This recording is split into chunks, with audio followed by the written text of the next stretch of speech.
Hello and welcome to the third session of the day for the Mumbrella Automotive Marketing Virtual Summit. It's great to have you with us.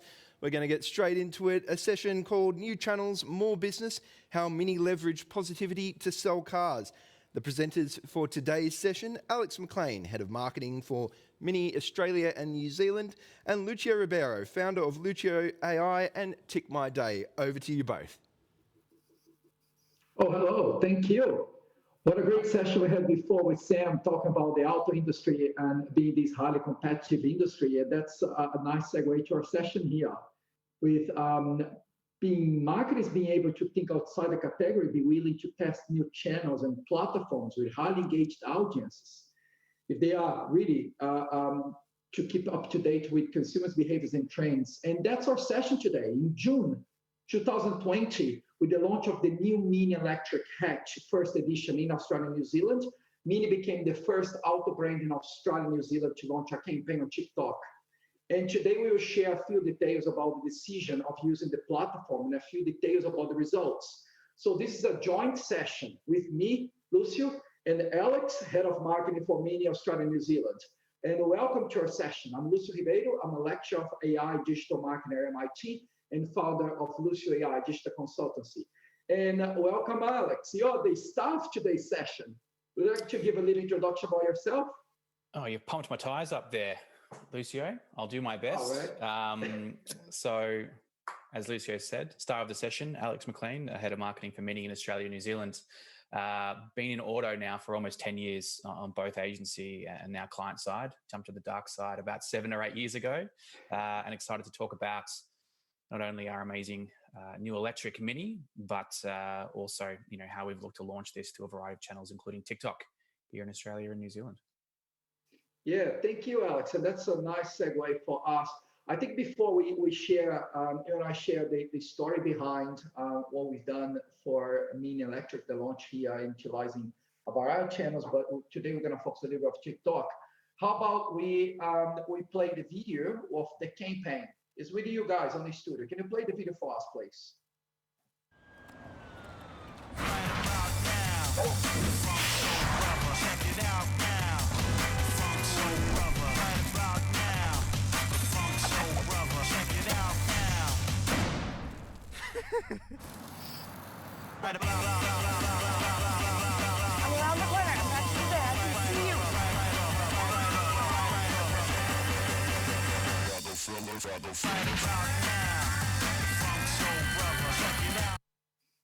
So that's the campaign. We the number of campaign TVC that we utilize for Mini Australia and New Zealand to launch the Mini Electric here.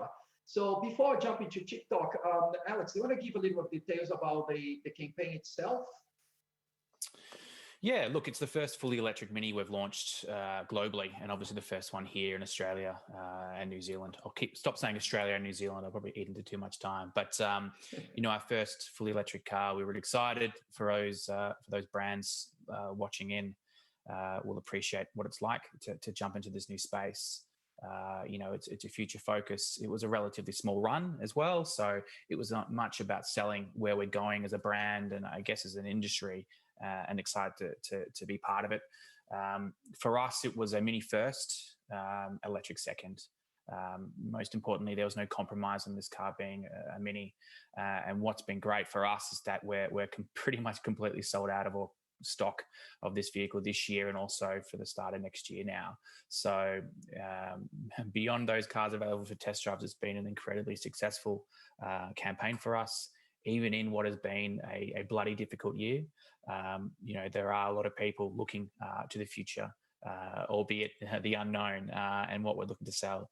For us at Mini, we made a concentrated effort, in the past 18 months when we launch vehicles and launch product to really focus in on social, editorial, PR, as well as direct communications. There are fundamentals, and whilst other channels definitely play a role, they are the three most important for us. So when we talk about social and the ability to sell that, there are so many different platforms and I guess new platforms as well that we'd like to test, try out and see if they are a benefit for us, which includes TikTok, Lucio. Yeah, and then that's the whole deal, right? In life, there are things we love to hate and hate to love, and TikTok has been one of these cases, right? This is, to be clear to our audience, this is a fully integrated campaign we have done along with the mini team. There's a multi-channel integration of executions. But today we're focused specifically on the execution around TikTok, which was a small part, but a very important part for us. And the reasons that drove us to try the channel, and that's what we've done, we tried the channel, was initially we had this beautiful piece of creative, very modern, very hype. We had this lifestyle execution on the TVC. We had a little bit of colors. We had young people. It was very agitated and really good music. So the initial start was, how can we leverage even further? How can we expand our normal reach to individuals, and how we test something new? And then TikTok came to the conversation. And initially, I was personally quite surprised for the amount of utilization and the engagement that people on the platform had it. But the most important thing is the misleading perception of being this super young channel that nobody over 40 years old is utilizing, and we couldn't be wronger. So these are some stats that we got to make the decision to run this campaign over there. We had 6 million users in Australia, 75% over driving age. You can see that's just 25% younger than 17. 1 in 4 users, and that's a very important factor that drives us to decide for this channel there. 1 in 4 users on TikTok cannot be reached easily anywhere. So we had this gap that we wanted to be reaching future audience. And also was our ability to have expanded excess share of voice, because there's the lowest number of advertisers across the top 5 largest webs in Australia. But besides the fact that it's a very culture-driven platform, it's a very culture-driven, so we're noticing a huge shift in behavior from users where they're creating culture on TikTok, and this culture is extrapolating the channel and moving to other ones. On top of this, before even started, we did an audit, and just to understand if Automotive was already part of the platform, and we found that Mini was extremely popular across. Not to say this is being a global platform, any other market that launches Mini channels or Mini content benefits us locally. So we had the audience, we had the engagement, we had the material, we had the perspective of being utilizing this.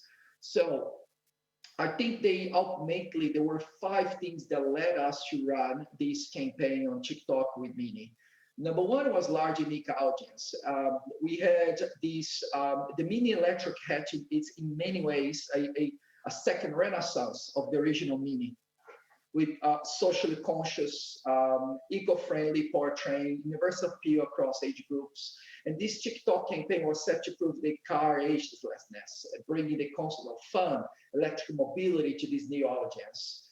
Alex, you want to comment around the suitability of the product, the electric, to the audience as well?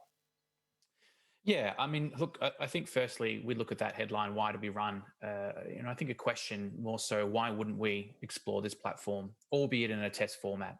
As Lucio has alluded to, we didn't invest a hell of a lot in this platform. It was a trial for us. It was a test for us to find out more.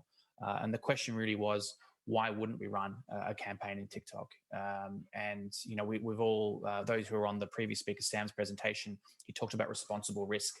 And that's really it here. I mean, it's just assessing the risk for your brand and if you're willing to jump into it. And for us at Mini, it was all about getting involved because there's an amazing audience, an engaged audience.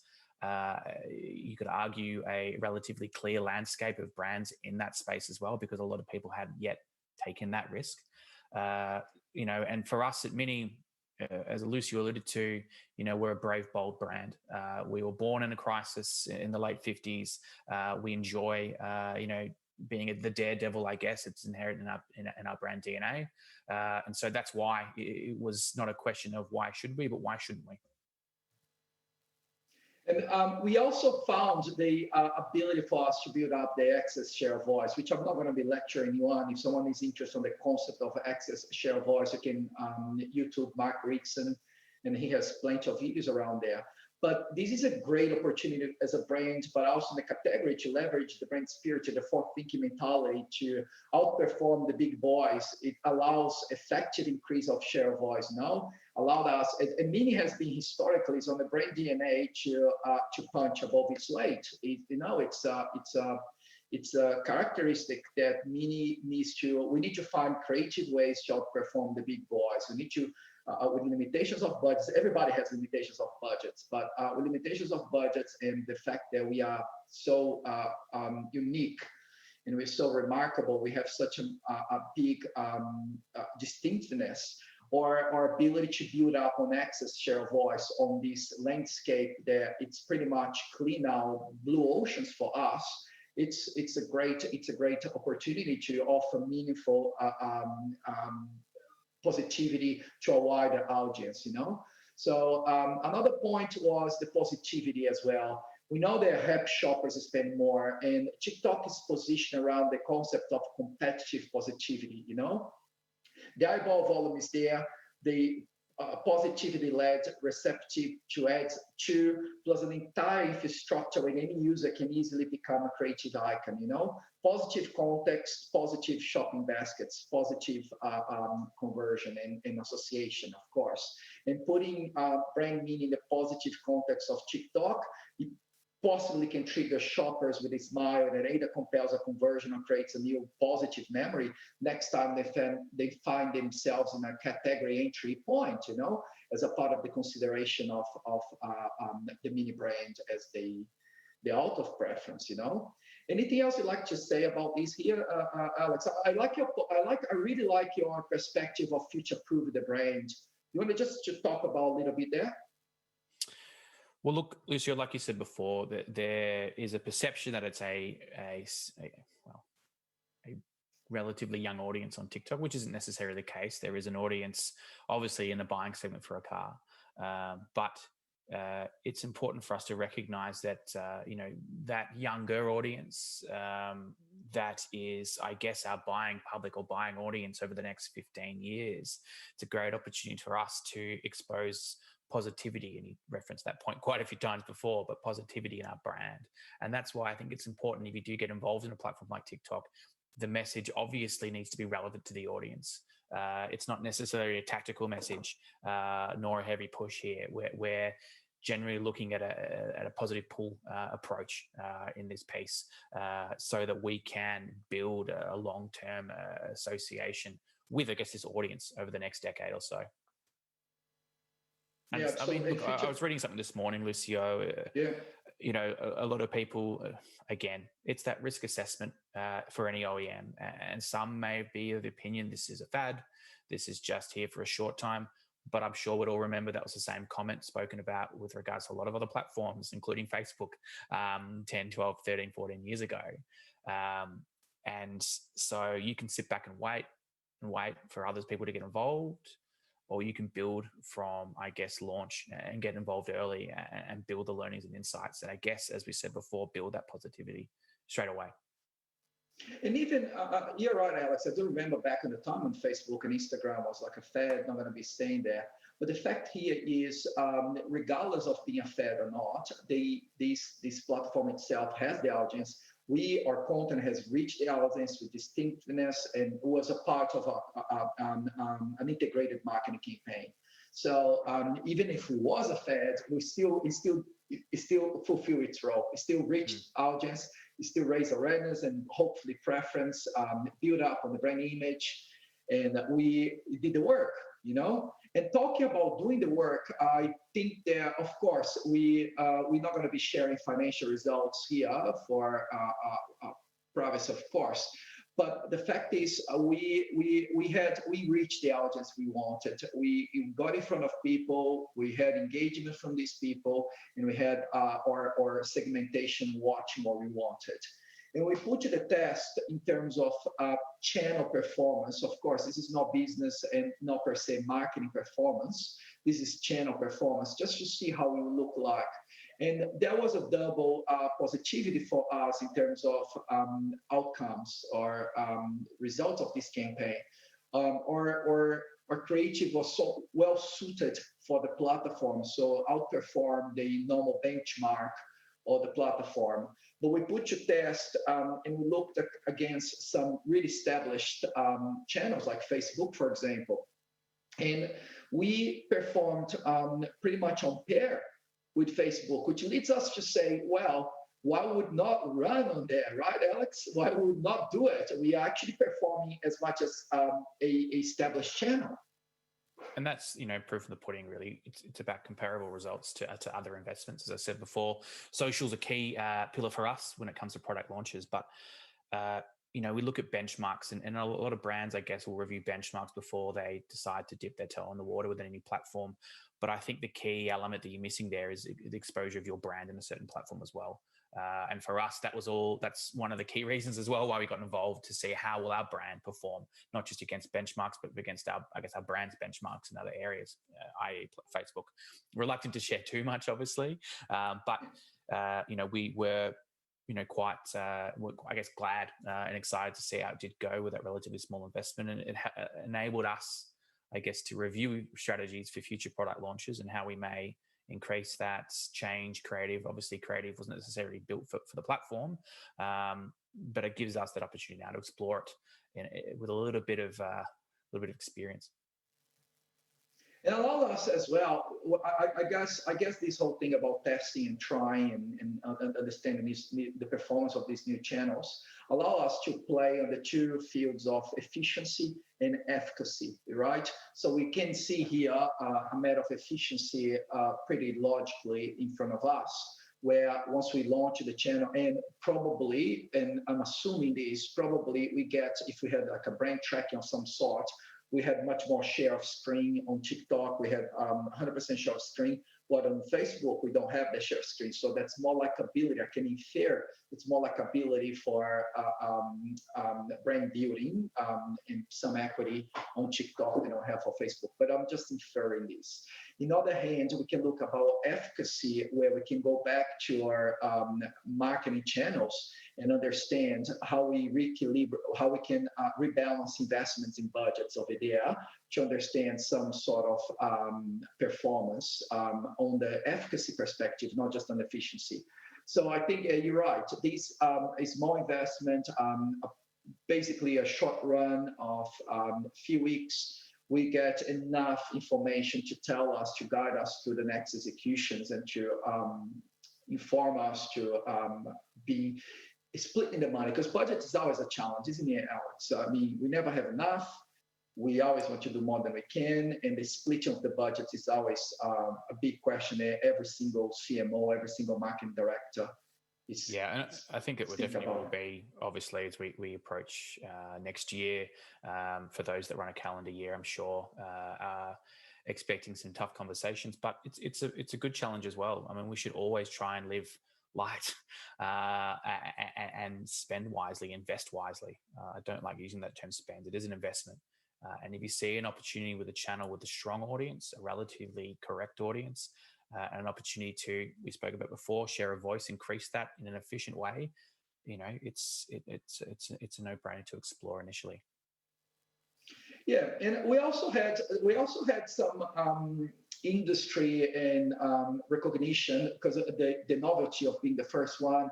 This ended up being a couple of headlines across the marketing, creative, media industry. It's just an added value as a PI, as we end up being featured on TikTok as best case and everything.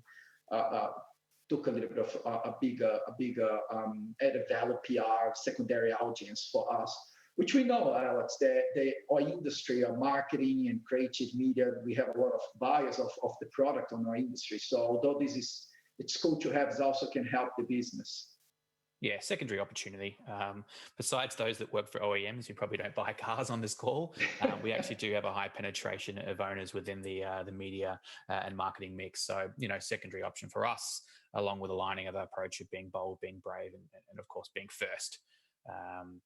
But yeah, secondary to, I guess, the initial approach with TikTok. And this is just a piece of Mini, Alex, and we could not finish this. I mean, I've been working with you for some time now, and I learned to respect you, an extremely smart, articulated, intelligent, strategic marketer. But I'm also very respectful to your vision of the digital, the customer experience digital that you're building behind Mini. So without biting my tongue here, I don't want to say anything that I shouldn't. But what's the future for Mini in terms of customer experience and digital? Where is Mini going? Because this TikTok was part of that, but where is that going? I won't share too much. I know the clock's counting down, so I think that's an important save of the bell. But I think, like every brand, customer first, working with our dealer network to be customer first. They're a key stakeholder in that experience, and really creating a journey which is seamless from end to end through all of our digital touch points and through to that experience in dealership. Awesome. Thanks, Alex. I think now we're in time for a few questions, I believe. Is that we're entering now, or we can keep talking? We certainly do, Lucio. We do have time for a few questions. Alex, if I was being mean, I'd just repeat that final question and you wouldn't be saved by the bell, but I'm not going to do that. We've got a few audience questions coming through as well, so I'll get straight into it. Kelly Miller asks, what creative did you run, just the video, or did you engage with influencers on TikTok to produce their own content? Well, we obviously had assets. Lucio, I'll let you go. No, you go, Alex. Obviously, as I said before, we were Frankensteining assets we had available in this platform. We didn't necessarily look at an influencer strategy for this trial, but some of our key, outtakes and discussions Lucio and I and the team have had is that, all right, if we're going to do this again, which we're keen to, we need to obviously create assets that were fit for purpose and fit for platform, and look at a strategy which I guess further creates engagement. If that's in influencers, then that's the right path. I've obviously noticed Hyundai have a piece in play now where it's all, the Hyundai challenge. It's a further influence on it. So definitely worth exploring with our next approach. Lucio. Yeah, you said it all. Perfect. Fantastic. And a bit of a follow-on question from someone else was there a specific reason you didn't create content that was platform specific? Look, it was a trial, and it was a relatively small investment for us. We just wanted to see the nuts and bolts of initial engagement before we went down the path of creating too much content. If we created content fit for purpose, I guess the challenge is we want to see first engagement with content we have and then build from there. So as I said before, next steps, we definitely would build content fit for it and again, work with influencers or otherwise. Excellent. The questions are rolling through now. Nice presentation and a great campaign. Was brand safety a concern using the platform? Did you have any contingency plans? I'll take that one, Alex. All right. The hairy one. All yours, Lucio. Yeah, it is a big topic, and I understand there is a lot of concerns around there. So initially, what we've done three things. One, we blacklisted a few things that we didn't want it to be connected to. The second thing, we worked really close to the TikTok team up in Sydney, and they were amazing to us, and they made it all the efforts they could do to make sure that we are safe with that. Thirdly, there is as an artificial intelligence lecturer myself, and I study quite close all the algorithms across all these platforms, and there is certain element of superiority when it comes to the algorithms on AI for TikTok. Not just for promoting content, but also to remove negative content, to the point that sometimes they go even too much. There's a story of a social worker here who is an amputee, and he put some content. I interviewed this guy for an advertising event, and his content was removed because he's an amputee, and the visual recognition thought he was doing some sort of mocking amputees. So it goes a little bit over too much. So these are the three things that we took in consideration. We had a really strong blacklist of content. We also worked really close to the team. They were really amazing. And we had reliance on the algorithms of the AI. We've got just a little bit of time left, so I'm going to wrap two questions into one, and they're directed at you, Alex. What sort of other content partnerships do you have in place, and would you use the TikTok platform for future campaigns? Look, we've got a variety of partnerships in play. Partnerships are a key element of our brand. I'm a big believer in consumer engagement with collaboration between brands and collaboration, be that a brand or an individual like an influencer. We're actually currently working on a friends of many influencer strategy with my team, how best we can put that in play. We've had collaborations as well with a variety of events. So definitely a lot of partnerships and collaborations, and how we look to, amplify those through social. I hope that answers that first part. Second part, as I've said, we're happy with the performance of this as a trial with a relatively small investment. It makes sense for us now to develop our communication strategy through TikTok. We need to review content which is better fit for the platform. We need to review an influencer or a partnership collaboration approach through it. And of course, as I said before, make sure that anything we do in this platform or any message we're going to put out there is relevant for the platform itself. Hopefully that answers those two questions for you. Thanks very much, Alex. I'm pretty sure it does.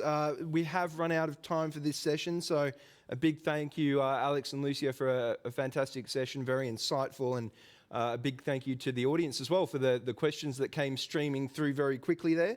A small bit of housekeeping.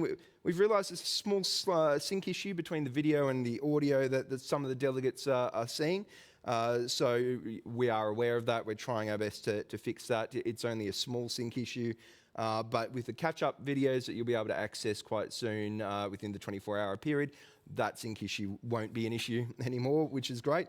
The next session we're going to go into is The Big Squeeze, Extracting Growth in a Declining Market, and that's featuring Hyundai. And Darren Wells, the Senior Content Manager at Mumbrella, will be moderating that, as well as a few sessions going on towards the end of the day before we head into our final session where I'll be back. So with a few minutes on the clock, we can get up, have a bit of a break, make yourself a coffee if you need to. Please click on back to the timeline in the top left-hand corner of your screen, and then you can click into the next session, and we'll see you in a few minutes' time.